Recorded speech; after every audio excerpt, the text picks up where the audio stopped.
기존 주택 중위 가격이란 신규 주택이 아닌 이미 세워진 주택 가격을 일렬로 나열했을 때 중간 정도에 위치한 주택 가격을 의미합니다. 전미 부동산 중개인 협회 NAR에 따르면 5월 거래된 기존 주택 중위 가격이 35만 300달러로 집계됐습니다. 이는 전년 동월 대비 23.6% 급등한 것입니다.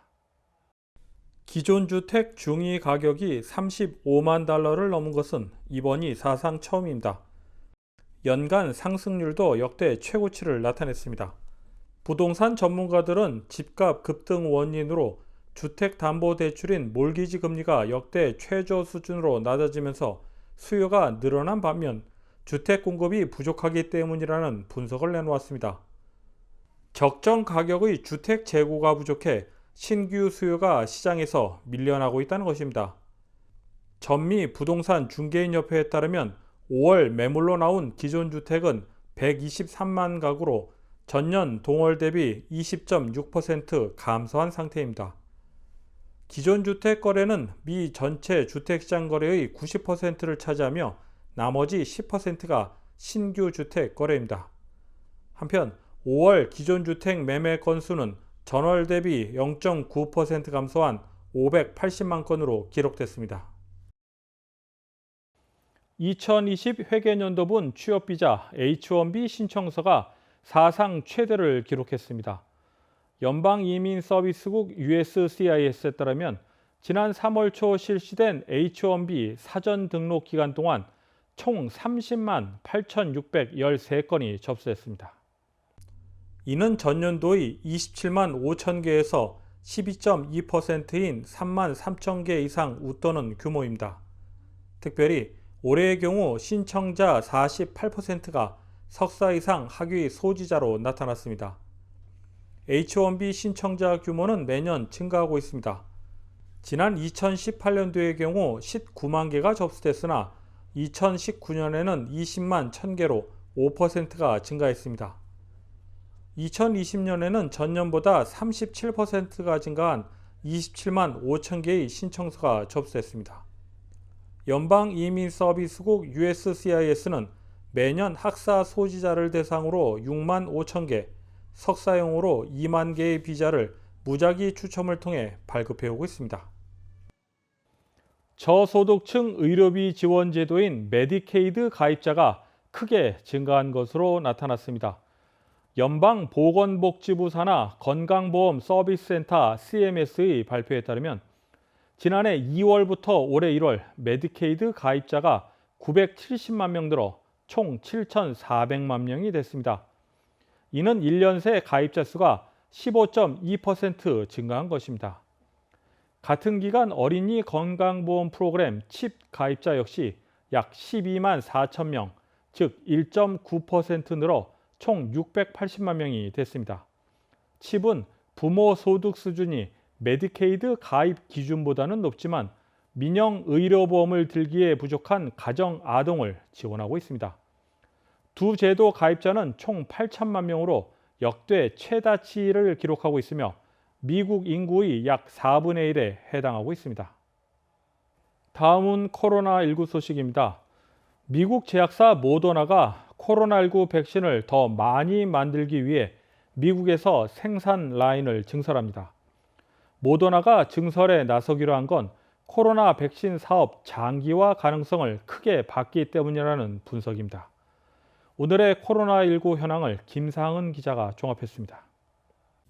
6월 22일 오후 2시 50분 기준 미국 내 코로나19 누적 확진 환자는 3,442만 390명, 누적 사망자는 61만 7,521명입니다.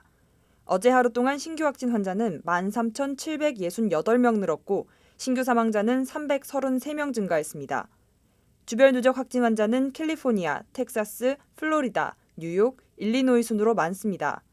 주별 누적 사망자는 캘리포니아, 뉴욕, 텍사스, 플로리다, 펜실베니아 순으로 많습니다. 다음은 조지아주 코로나19 현황입니다. 오후 2시 50분 집계에 따르면 조지아주의 누적 확진 환자는 90만 1,472명, 누적 사망자는 18,407명으로 집계됐습니다. 신규 확진 환자는 274명 증가했고 신규 사망자는 4명 증가했습니다. 다음은 카운티별 집계입니다. 귀넷 카운티 누적 확진 환자 87,857명, 누적 사망자는 1,129명입니다. 월요일 대비 신규 확진 환자는 6명 늘었고 신규 사망자는 없습니다. 풀턴 카운티 누적 확진 환자 83,994명, 누적 사망자는 1,348명입니다. 신규 확진 환자는 14명 늘었고 신규 사망자는 없습니다. 이상 오늘의 코로나19 현황이었습니다.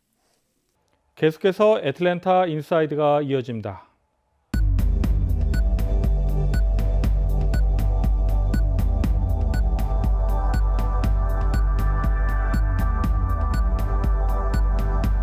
시청자 여러분, 안녕하세요. 드디어 조이너스 데이케어가 7월 6일 정식으로 오픈합니다. 6월 21일부터 진행되고 있는 프리오픈 행사 중에도 많은 분이 오고 계시고 앞으로 계속 참여하기 위해서 등록하시는 분들도 굉장히 많습니다. 저희 센터에서 제공하는 셔틀버스를 타고 편안히 오시면 조이너스 데이케어에 도착하는 순간부터 활기차고 재미있는 프로그램들을 즐기실 수 있습니다. 우선 매일 아침 어르신들의 건강과 행복한 생활을 위해 특별히 만들어진 건행체조로 하루를 시작하시고요.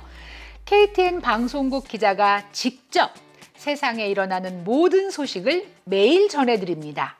7월 6일부터는 장구 수업, 그림, 공예, 합창, 웰빙 댄스, 성경 공부 등 다양한 수업과 취미 생활을 즐기실 수 있습니다. 또한 바둑, 장기, 고스톱 등 치매 예방에 도움이 되는 활동을 위한 방도 따로 마련했습니다. 참여하시는 모든 분들이 건강하고 즐거운 시간을 보내실 수 있도록 최선을 다해서 준비했습니다. 지금도 등록을 원하시는 분들의 전화 문의가 끊이지 않고 있는데요. 자막에 보이는 번호로 전화 주시면 준비된 스태프들과 함께 즐겁고 재미난 시간을 보내실 수 있습니다. 조이너스 데이케어에서 시청자 여러분을 꼭 뵙게 되기를 소원합니다. 감사합니다.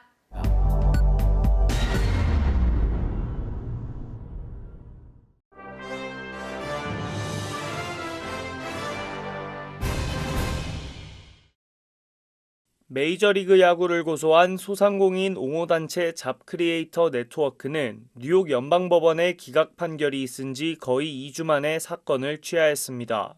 크리에이터 네트워크는 MLB 올스타 게임 개최지를 조지아의 투리스트 파크에서 덴버의 쿠어스필드로 변경한 것에 대해 지역 경제에 큰 타격을 줬다며 소송을 제기했었습니다.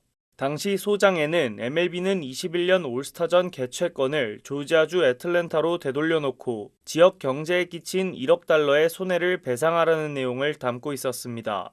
그러나 연방판사는 지난 10일 개최권 이전으로 인한 손해를 입증하지 못했기 때문에 올스타전 이전 철회 요구 소송을 기각한 바 있습니다.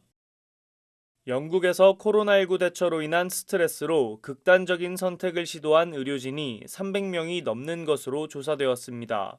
응급요원을 지원하는 단체인 로라 하이드 재단의 조사에는 지난해 간호사 226명을 비롯해 긴급의료원과 의대생 등 모두 322명이 극단적인 시도를 한 것으로 나타났습니다. 재단 관계자는 국가 응급 상황의 최전선에서 일하는 노동자의 정신건강 문제라는 새로운 팬데믹으로 진입하고 있다며 그들을 도와야 한다고 지적했습니다.